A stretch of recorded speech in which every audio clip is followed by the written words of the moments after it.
African-American theologian at Yale. And he reflects on what Jesus is saying in the following way. He points out that most of the people Jesus is talking to are people who have no agency. They're extremely poor. These are the masses Jesus is preaching to, right?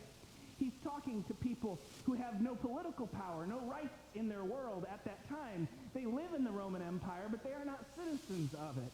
And so he's showing them what Jesus is showing them, according to Jennings, is the way to offer agency, to enact agency by going the next mile with someone who's abusing them or oppressing them. By giving the shirt and the coat when you're asked for just the shirt.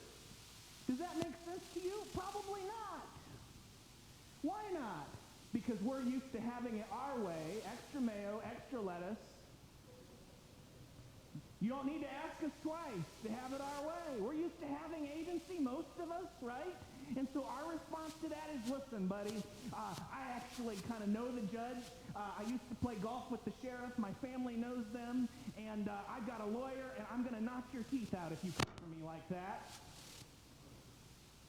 Okay. There's a few of you this morning honest enough to be sitting back and grinning ear to ear. Yes, that sounds like us. That sounds like our attitude. It's time for a heart check, isn't it? And that's what Jesus is asking us to, not just a you shall or you shall not, you must or you must not, but what is the response of our heart? Don't hold it back. Not just in our conflicts, but in our covenants. You heard it said, Jesus goes on to say, don't commit adultery in verse 27. But I say to you that every man who looks at a woman lustfully already has committed adultery in his heart.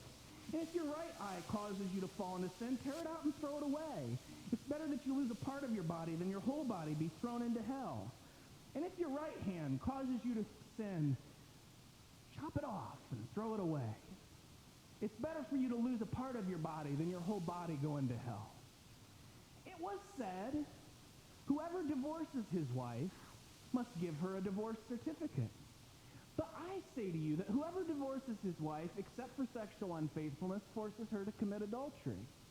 And whoever marries a divorced woman commits adultery. Now let me ask you this, as we explore the response of our heart, not just in our conflicts, but in our covenants. Is it possible, really, that Jesus is giving a law here when he's talking only to men, only in married relationships? Do you think there were other people in Jesus' audience besides men? Yeah, and he's talking to people that are in the normative relationship of his time and place. Of course, there were women in that audience, weren't there, Lorelei? Yes, there were women there, but here's the thing. In that culture and in that time, again, we reflect on who had agency. It wasn't the women who were filing divorce. It wasn't the women who were breaking up homes in very many cases. It wasn't them. So Jesus is talking actually to one specific scenario, saying, if your heart is really being affected by God's love, you will respond in this way. What we are to take from it is this understanding that when God's love comes to us, it meets us and it checks our hearts, not just in our conflicts, but in our covenants. Jesus goes on to say, I say to you, you must not pledge at all. You've heard it said, don't make a false solemn pledge. You should follow through on what you pledged to the Lord. I say to you, you must not pledge at all. You must not pledge by heaven, because it's God's throne. Verse 35, you must not pledge by earth, because it's God's footstool. You must not pledge by Jerusalem, because it's the city of God. And you must not pledge by your head, because you can't turn one hair white or black. This was before L'Oreal and Rogaine.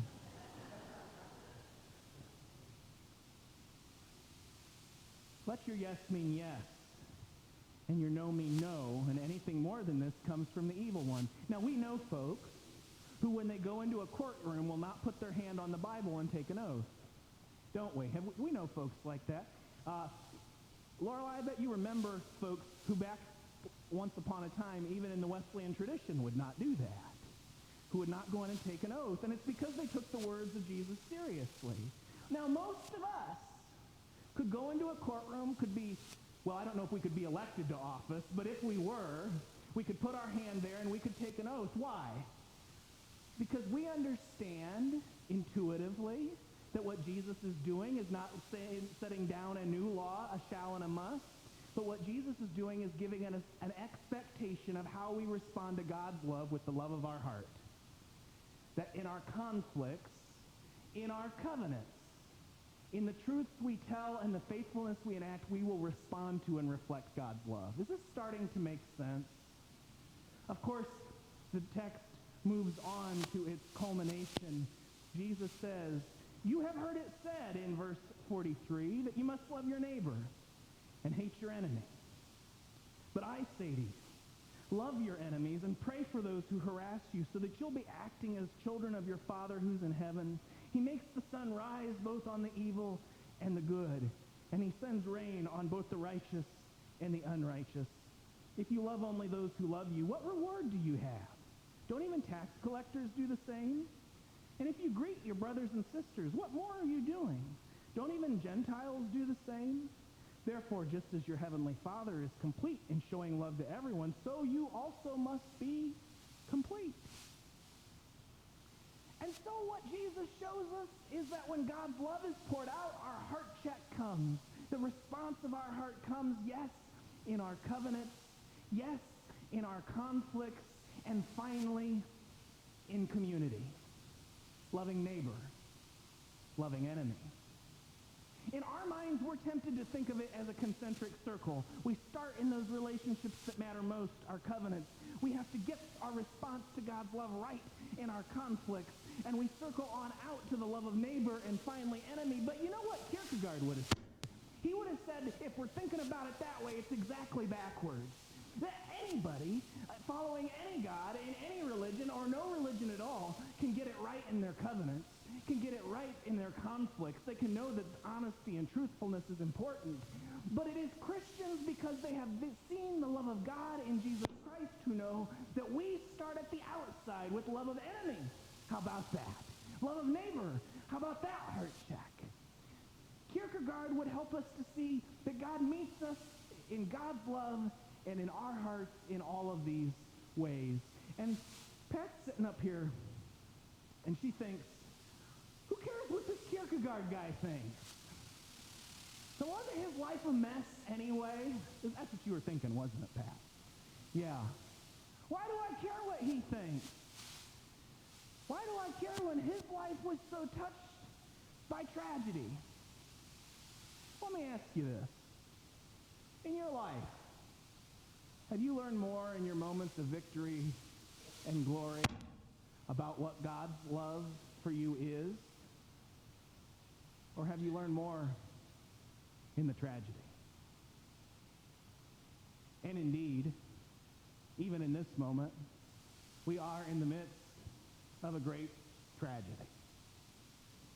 Not just the pain that we see in our world all around, but the great falling away from faith, from religion, from adherence, from hearts turned to God. There are fewer and fewer people, it is statistically a fact, who see and find credible God's love in the world and make a response in their heart. So why not listen to one who has stepped through tragedy as we calibrate how we, people of faith, touched by God's love, will respond in that tragedy? Why not listen to one in that tragedy who points us back to the words of Jesus and who reminds us that that story and that song was the same in the 1830s as it was in the year 70, and it's the same in 2023 and will be forever? Why not listen to that one who reminds us that God's story and song to us in Jesus is, I want to hold your hand. I want to hold your hand. I want to hold your hand, and we dare not hold our hand or our heart back, especially in the midst of the tragedy and the trial of our time. More than ever, the call is that we respond in our conflict, in our covenants, in our communities, having seen and tasted and been touched by the love of God in Jesus Christ, and making our response, 'cause when I touch you, I feel happy inside. And this feeling of love, my love, I can't hide, I can't hide, I can't hide. Oh, one last time. I wanna hold your hand.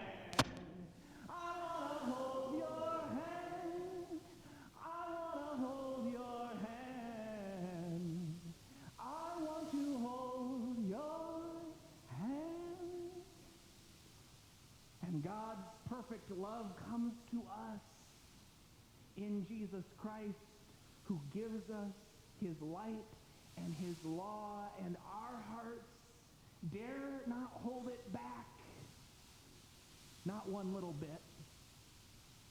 And in this interaction, what we find is that we are made perfect in God's love, right where we are, because he first loved us. Don't hold your heart back today, St. Joe. Remember, this week, it's a matter of the heart. Lend God your hand.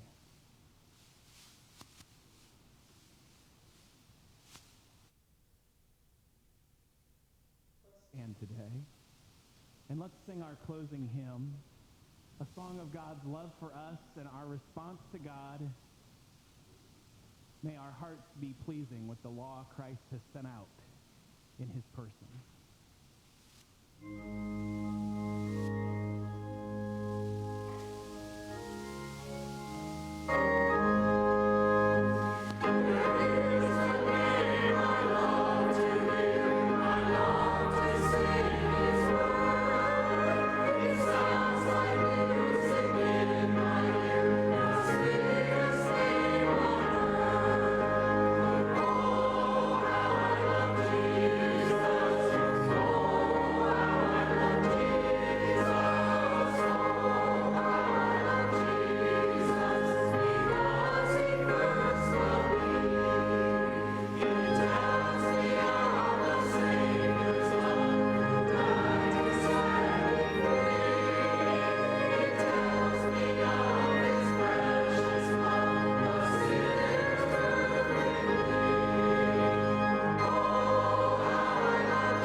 in your conflict, in your covenant, in your community, and in so doing, in the midst of your tragedy, to offer yourself, your heart,